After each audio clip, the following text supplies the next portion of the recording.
చంద్రబాబు నాయుడు గారు మొదటి నుంచి కూడా వ్యవస్థల్ని మేనేజ్ చేసి ఏదో ఒక విధంగా కూటములు జతకట్టి అధికారంలోకి రావాలా అనే ఆలోచనతో వచ్చినాడు. కాబట్టి ఆయనకి ప్రజలకి ఏం మంచి చేస్తే మనం ప్రజల మనసుల్లో ఉంటాము, మనం శాశ్వతంగా ఒక మంచితనంతో ఏ విధంగా ఎన్నికల్లో గెలవగలము అన్న ఆలోచన ఎప్పుడు కూడా ఆయనకు ఉండదు. ఇతను ఎప్పుడు కూడా ఒక మ్యానిపులేటర్. అనర్హులైనటువంటి వారందరినీ కూడా ఈ ఓటర్ల జాబితా నుంచి తొలగించేటువంటి భాగమే ఎస్ఐఆర్ ప్రక్రియ. దీన్ని అడ్డం పెట్టుకొని వైఎస్ఆర్సీపీ సానుభూతి పనులు కానీ, వైఎస్ఆర్సీపీ ఓటర్లు కానీ, లేదా టీడీపీ ఓటర్లు కానటువంటి ఏ విధమైనటువంటి వ్యక్తులైనా కూడా, అది వేరే ఏ పార్టీ అయినా కూడా, వారందరినీ కూడా తొలగించేదానికి పై నుంచి కింద దాకా ఆదేశాలతో వీరందరూ కూడా అమలు చేస్తా ఉన్నటువంటి అంశం మనకు కనపడతా ఉంది. వీళ్ళు చేసేటువంటి దొంగ చేష్టలు చూస్తా ఉంటే ఈ రోజు బాధేస్తా ఉంది. సో మొట్టమొదటి రోజు నుంచే ఈ ప్రక్రియలో జరుగుతున్నటువంటి దుర్మార్గాలు ప్రారంభమైనాయని నేను ఈ సందర్భంగా మీకు తెలియజేస్తా ఉన్నాను. కమిషన్ కి విరుద్ధమైనటువంటి చర్యలు ఎక్కడ కూడా రాజకీయ నాయకులు ఈ వ్యవస్థలో, ఎన్నికల వ్యవస్థలో, ఎన్నికలకు సంబంధించినటువంటి ఏర్పాట్లలో వారు ఇన్వాల్వ్ కాకూడదు. మరి నారాయణ గారు ఎక్కడా లేనట్లుగా పిఎల్ఓలతో సమావేశం ఏర్పాటు చేయడం, దానికి సంబంధించి వాళ్ళకి డైరెక్షన్స్ ఇవ్వడం కూడా జరిగింది. ఈ ప్రక్రియ కంప్లీట్ అవుతా ఉన్నా కూడా ఈ రోజుకి కూడా కమిషనర్ చేసింది తప్పైనా ఈ రోజుకి కూడా ఏ యాక్షన్ తీసుకుంటున్నారన్నది ఈ రోజుకి కూడా తెలియదు. కమిషనర్ గారు టీడీపీకి సంబంధించినటువంటి బిఎల్ఏలతో ఒక కాన్ఫరెన్స్ నిర్వహించారు. ఆ కాన్ఫరెన్స్ లో ఏ విధంగా మీరు ఎలక్షన్ ప్రాసెస్ లో ముందుకు వెళ్లాలా అని చెప్పి డైరెక్షన్స్ కూడా ఇవ్వడం జరిగింది. పార్టీలకు సంబంధించిన బిఎల్ఏలకు మీరు డైరెక్షన్స్ ఇవ్వాలంటే అన్ని పార్టీల బిఎల్ఏలని కూడా మీరు కాన్ఫరెన్స్ లోకి తీసుకొని అందరినీ కూడా సమంగా చూడాల్సినటువంటి బాధ్యత మీ మీద ఉంటుంది. టెలికాన్ఫరెన్స్ నిర్వహించి వారిని ఏ విధంగా మీరు వెళ్ళి మీ ఓట్లను కాపాడుకోవాలా అని చెప్పి ఆయన కాన్ఫరెన్స్ లో కూడా చెప్పడం జరిగింది. దీనిని కూడా మేము అటు ఎస్ఈసికి కానీ, సిఈసికి కానీ కంప్లైంట్ చేసి దాన్ని కలెక్టర్ గారికి కూడా మరలా పంపించడం కూడా జరిగింది. ఇది కూడా ఈ విధమైనటువంటి పోకడలు తప్పు. ఆ విషయాన్ని కమిషనర్ గారితో మాట్లాడితే కమిషనర్ గారు ఏమంటారంటే, కావాలంటే మీ బిఎల్ఏలతో కూడా ఒక కాన్ఫరెన్స్ పెట్టండి, నేను మీ వాళ్ళకు కూడా ఏదో ఒక మాటలు చెప్తాను అంటారు. ఇది ధర్మమా? వాస్తవంగా కమిషనర్ గారు నారాయణ గారితో ఫోన్లో నేరుగా పోయి మాట్లాడుకోవచ్చు, ఏదైనా మాట్లాడుకోవచ్చు. కానీ కొన్ని 2-3 వేల మంది కార్యకర్తల సమక్షంలో వారందరూ టెలికాన్ఫరెన్స్లో కమిషనర్ గారు నారాయణ గారికి చెప్తున్నటువంటి మాటలు ఇవి బయటకు వచ్చిన తర్వాత వ్యవస్థల మీద నమ్మకం పోయేటువంటి పరిస్థితి ఏర్పడుతుంది. 40% మాత్రమే ఎన్యూమరేషన్ ఫామ్స్ ని అప్లోడ్ చేస్తున్నారు. సో ఇచ్చేసినేమో 99% ఇచ్చారు, 40% అప్లోడ్ అయినాయి.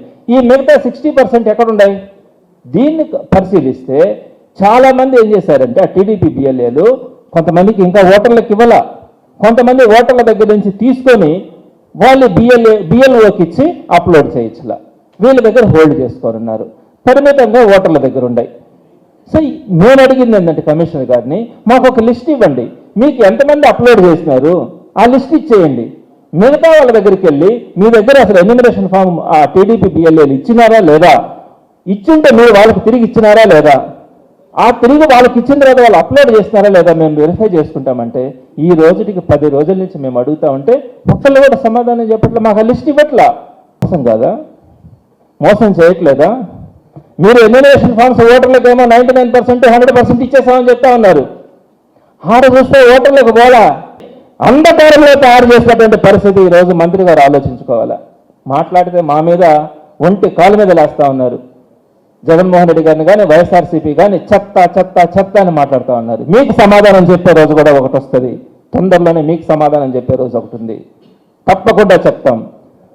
జగన్మోహన్ రెడ్డి గారు లేరని మీరు అంతంత మాట్లాడుతూ ఉన్నారు. వైఎస్ఆర్సీపీని నోటుకు వచ్చినట్టు మాట్లాడుతూ ఉన్నారు. మిమ్మల్ని అడిగేవారు లేరని మీరు అనుకుంటా ఉన్నారేమో. మీకు అడిగే రోజు తొందరలోనే ఉంది. మీరు సమాధానం చెప్పుకోవాల్సినటువంటి పరిస్థితి వస్తుందని కూడా నేను ఈ సందర్భంగా తెలియజేస్తా ఉన్నాను. రేపు 21వ తారీఖున విడుదలయ్యేటువంటి ముసాయిదా ఓటర్ల జాబితాలో కనుక ప్రజలకు నష్టం జరుగుంటే మాత్రం తగిన మూల్యం చెల్లించుకోవాల్సి వస్తుందని ఈరోజు టీడీపీ నాయకులు కూడా, మంత్రి గారు ప్రధానంగా మా నెల్లూరు నగర నియోజకవర్గానికి సంబంధించి అయితే జిల్లా కూడా మంత్రి ఆయన, అదేవిధంగా మిగిలినటువంటి అందరూ కూడా ఎక్కడైతే జిల్లాలో ఉన్నారో వారందరూ కూడా తగిన మూల్యం చెల్లించుకోవాల్సి వస్తుందని మాత్రం ఈ సందర్భంగా తెలియజేస్తా ఉన్నాను. హలో సత్యం, నాన్నకి ఉన్నట్టుండి మూతి వంకరపోయింది, కాలు చేయి కదిలించడం లేదురా, పెరాలసిస్ అనుకుంటా. నాకు చాలా భయంగా ఉందిరా, త్వరగా రారా సత్యం. ఏంటి, నాన్నకి పెరాలసిసా? వస్తున్నా అమ్మా. కంగారు పడుకు సత్యం, వెంటనే మీ నాన్నని ఎన్ఎల్ హాస్పిటల్కి తీసుకుని వెళ్ళండి. పెరాలసిస్ వచ్చిన 4.5 hours లోపల ఇంజెక్షన్ చేస్తే పెరాలసిస్ నుంచి రికవరీ అవ్వచ్చు. అవునా? సమయానికి చేతిలో డబ్బులు కూడా తక్కువ ఉన్నాయి. మనలాంటి సామాన్యుల కోసమే సామాన్యుడికి సైతం కార్పొరేట్ వైద్యం అనే నినాదంతో ఎన్ఎల్ హాస్పిటల్ మనకు తోడుగా ఉంది. అక్కడ ఒకరికి ఇద్దరు వెల్ ఎక్స్పీరియన్స్డ్ న్యూరాలజిస్ట్ డాక్టర్లు అందుబాటులో ఉన్నారు. వెళ్ళిన వెంటనే సమయం వృధా అవ్వకుండా ట్రీట్మెంట్ మొదలు పెడతారు.